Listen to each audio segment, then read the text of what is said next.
प्यारी सात संगत जी, प्यार से बोलिए धन्यकार जी।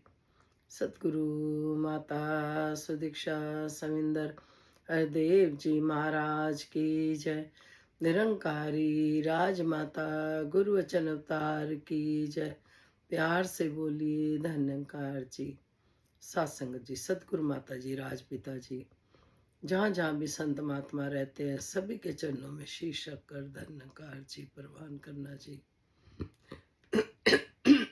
सॉरी। सात संगत जी, सतगुरु लेख मिटाते हैं। सात संगत जी, एक लाइन जो दासी हडिंग बोलती है, आप जी बुलवाते हो, उस पर किसी संत महात्मा ने एक्सप्लेन करने का सात संगत जी भाव रखा है कि इसको एक्सप्लेन करना है। जो भी दासी ने सीखा इधर से, वही दासी आप जी के चरणों में रखेगी, प्रमाण करना जी। सात संगत जी, जब हम सतगुरु के चरणों में माथा टेकते हैं तो हमारी रेखाएं बदल जाती हैं। जिस तरह से एक स्टैंप होती है वो उल्टी होती है, लेकिन पेपर पर जब लगाते हैं तो वो सीधी हो जाती है। इसी तरह से सात संगत जी, सतगुरु हमारे जो भी लेख होते हैं, उल्टे लेख को सीधा कर देता है। कोई भी हुनर सीखने के लिए गुरु की आवश्यकता होती है, चाहे सिलाई कढ़ाई हो, कुकिंग हो, या बच्चे स्कूल जाते हैं, पढ़ाई पढ़ते हैं, सीखते हैं, वो भी गुरु होते हैं जो पढ़ाते हैं। उससे जब बच्चों की जॉब लगती है, नौकरियां लगती हैं, कोई डॉक्टर बनता है, कोई टीचर बनता है, फाइनेंशियल प्रॉब्लम दूर होती है। वो हो गई जो भौतिक सुख कमाने हैं। एक कमाई वो भी होती है जो सतगुरु होते हैं, वो भौतिक जो दुनिया है, भौतिक दुनिया में कोई भी शरीर रूप में आया है तो वो एक दिन जाता है। सतगुरु हमें आध्यात्मिकता की और रास्ता दिखाते हैं, हमारे अंदर आस्था भरते हैं, धैर्य भरते हैं, क्षमाशील बनाते हैं, और काम क्रोध लोभ मोह से हमें दूर रखते हैं। जो उनकी शिक्षाएं होती हैं वो जीवन में सुधार लाती हैं। इसलिए हमारे जीवन में सत्संग सेवा सिमरन का होना, सतगुरु का होना बहुत जरूरी है। जितने भी पीर पैगंबर आए हम देखें कि सब को जाना पड़ा, चाहे कृष्ण जी को ले लो, राम जी, भगवान को, और भी अन्य ऋषि मुनि जो भी हैं, एक आम इंसान को भी एक दिन जाना होता है। भौतिक दुनिया में कमाई के साधन कैसे कमाना है, कैसे संसार में विचरना है, कैसे रहना है, उठना बैठना सब सिखाया मुर्शद ने। तो जो जन्म मरण है वो परमात्मा ने अपने हाथ रखा है। सतगुरु हमें परमात्मा से मिलाते हैं।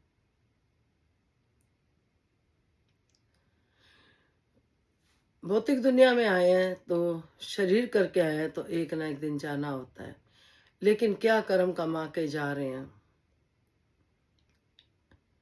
वो बीच का समय बताते हैं कि अपने हाथ है कैसे हम कर्म कर रहे हैं।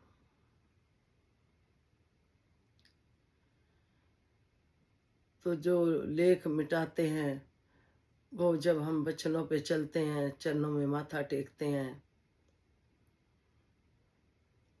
कंड्यो तिखी बालों निकी बड़ी औखी गुर सिक्खी है। ये सौखी हो जाती है जब हम इसके वचनों पे चलते हैं, वरना तो हम यही कहते रहते हैं बहुत औखा है चलना, बहुत औखा है चलना। तो जो भी आया है सो जाएगा। राजा रंग फकीर, कोई अमीर है कोई गरीब है, सबने जाना है एक दिन।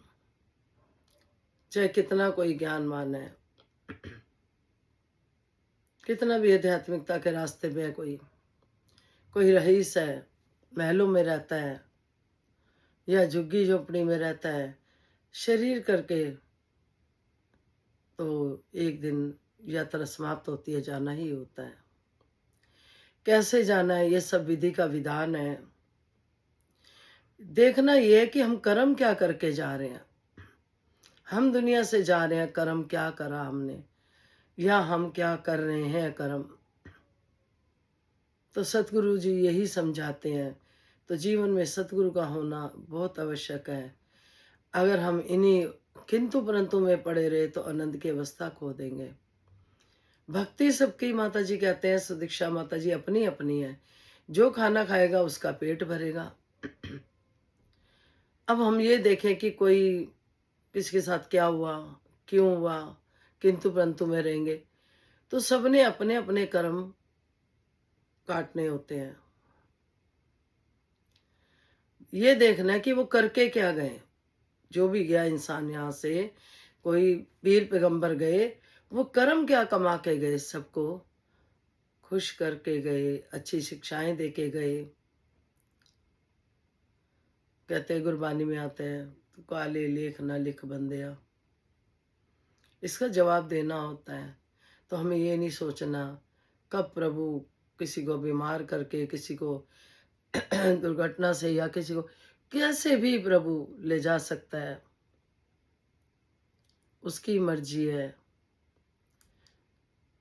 भौतिक दुनिया में जोखिम किसी के साथ भी हो सकता है।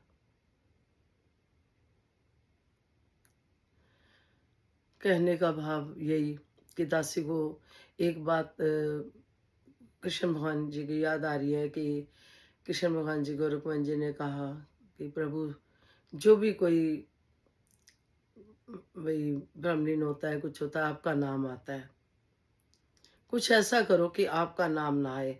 आप पे सारी बात आती है कि कृष्ण ने करा।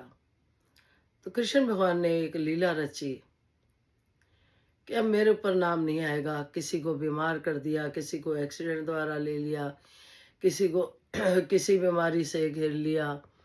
तो जब कोई इंसान जाता है तो अब क्या होता है यही बोलते हैं फलाना बीमार था या फलाने का एक्सीडेंट हो गया या कोई बाथरूम में गिर गया है। तो हम इंसानी चोले में,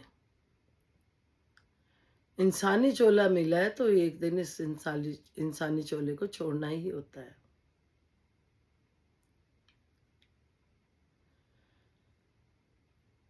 तो ये जो बचपन से सुनते आ रहे हैं कि एक दिन तो जाना ही है। दासी कोई घर पे बहन आई हुई हैं, उनसे बात कर रही थी, उनके हस्बैंड एक्सपायर हुए हैं, वो बहुत रो रहे थे। दासी ने बोला स्टेशन जिस जिसका आ जाता उसको जाना होता है। तो सात संगत जी, दासी ने बोला आप सत्संग चलो दासी के साथ और देखना वही विचार आपको जवाब मिलेगा। और ये सत्य बात है, जो भी कुछ आप मन में सोच के जाओगे कोई ना कोई संत महात्मा जरूर आपको रिप्लाई कर देगा। तो बहन जी को घर से कह के गई दासी, जो बातें हम यहाँ कर रहे हैं कि क्यों गए, शरीर क्यों छोड़ा, अभी मेरे को अकेला छोड़ दिया। तो दासी ने कहा सत्संग चलो, वहां पे सबके जवाब मिल जाएंगे। आगे गए, लेट तो हो ही गए थे, तो यही विचार आ रही थी कि शरीर तो एक ना एक दिन जाना होता है, बहाना भले कोई भी हो। सतगुरु होते हैं जो हमें आध्यात्मिकता की ओर लेके जाते हैं। दातार कृपा करे कि हम